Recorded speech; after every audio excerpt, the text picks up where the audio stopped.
আমি আসলে নৌকা বলতে ইউনিভার্সাল যে বোট বা সারা দুনিয়াতে নৌকা বলতে যা কিছু বোঝানো হয় সেই নৌকাটিকে বোঝানোর চেষ্টা করছি রূপক অর্থে। এটিকে আপনি আরবিতে বলতে পারেন সাহারা, অর্থাৎ আশ্রয়। মানুষ যখন তার সেই যাকে বলা হয় জলে, স্থলে, অন্তরিক্ষে,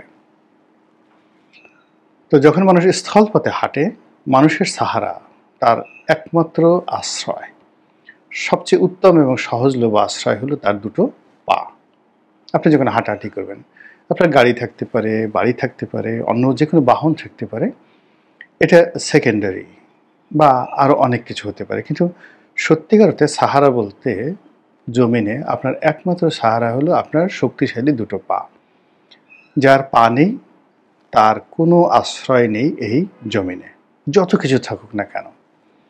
তাহলে জলে মানে স্থলের সাহারা হলো পা, আর জলে পৃথিবীর যে বিরাট অংশ জল, তো সেই জলের মধ্যে যখন মানুষ পড়ে যায় তখন তার একমাত্র আশ্রয় হলো নৌকা। সে আদিকাল থেকে। আপনারা অবাক হয়ে যাবেন যে একটা সময় চামড়ার নৌকা ছিল, চামড়া দিয়ে তৈরি করা হতো নৌকা, এবং পৃথিবীতে বাহন হিসেবে এই চাকা বা অন্য যে কোনো বাহন তৈরি করার আগে মানুষ এই সমুদ্রে চলাচল করার জন্য, খাল বিলে চলাচল করার জন্য তারা নৌকা আবিষ্কার করেছিল সবার আগে, পৃথিবীর প্রাচীনতম বাহন। চিন্তা করুন, হজরত আদম আলাইহিস সালামের খুব অল্প পরে কাছাকাছি সবচেয়ে বিখ্যাত নবী তিনি হলেন হজরত নূহ আলাইহিস সালাম, যিনি 950 বছর আয়ুষ্কাল পেয়েছিলেন।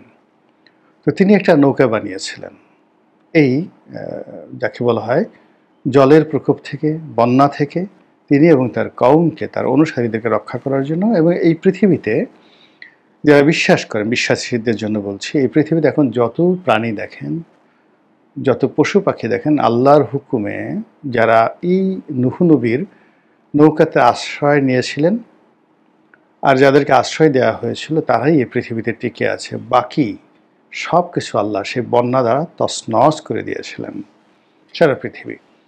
এটা যারা ধর্ম বিশ্বাসী কিংবা অবিশ্বাসী তারা সবাই হজরত নূহ আলাইহিস সালাম, যাকে ইংরেজিতে বলা হয় নোয়া, এবং তার নৌকা, তার বোট, এটাকে সবাই এক বাক্যে স্বীকার করে যে yes, it was the fact. তো কাজেই নৌকা বলতে যে জিনিসটি বোঝায় সেটি হলো সাহারা, আশ্রয়, মানুষের আশ্রয়। আর বাংলাদেশে মূলত একটা সময়, এখন হয়তো স্থলপথ অনেক হয়ে গেছে, তারপরেও দেখবেন যে বর্ষাকালে বাংলাদেশের যে নির্মাঞ্চলগুলো, সেই নির্মাঞ্চলগুলো ডুবে যায় এবং সেখানে নৌকা ছাড়া আসলে কোনো সাহারা নেই। আপনি কিশোরগঞ্জ যান, জামালপুর যান, সর্ষেবাড়ি যান, পদ্মার অববাহিকা, মেঘনা, যমুনা, ধলেশ্বরী, তিস্তার অববাহিকা, সব জায়গাতে মানে সেটা যে কোনো আঙ্গিকে হোক, ভেলা হোক, ডোঙ্গা হোক, নৌকা হোক, স্পিডবোট হোক, এটা ছাড়া মানুষের আর কোনো আশ্রয় থাকে না। এবং বেশিরভাগ মানুষ নৌকা ছাড়া আসলে অন্য কোনো কিছু কল্পনাই করতে পারে না এই বাংলাতে। আর 70-এর দশকে তো মানে এটা নৌকা বলতেই সব। আর এই কারণে কি হলো, আওয়ামী লীগ এবং তাদের যে প্রতীক নৌকা, এই নৌকাটাকে আপনি অন্ততপক্ষে কিয়ামত পর্যন্ত আপনার এটাকে বন্ধ করতে পারবেন না।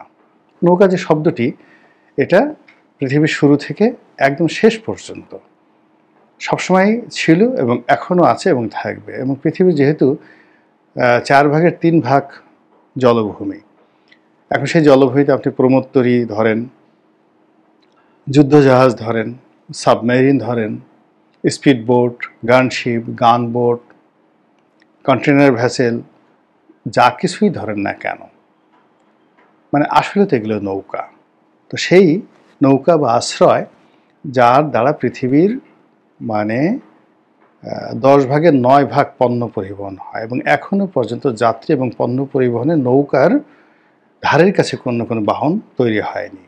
মানে 90% আমাদের যে জনগণের যাতায়াত এবং পণ্য পরিবহন সারা দুনিয়াতে এই নৌপথে হয়ে থাকে, আর সেটার বাহন হলো নৌকা।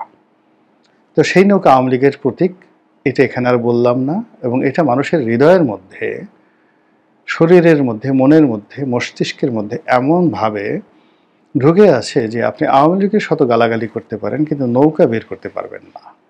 বা এই যে নৌকা নৌকা নৌকা, ধানের শীষ, লাঙল লাঙল, চিন্তা করেন তো নৌকা যেভাবে উঠে বাংলা ভাষায়, এটা অন্য কোনোভাবে পাবেন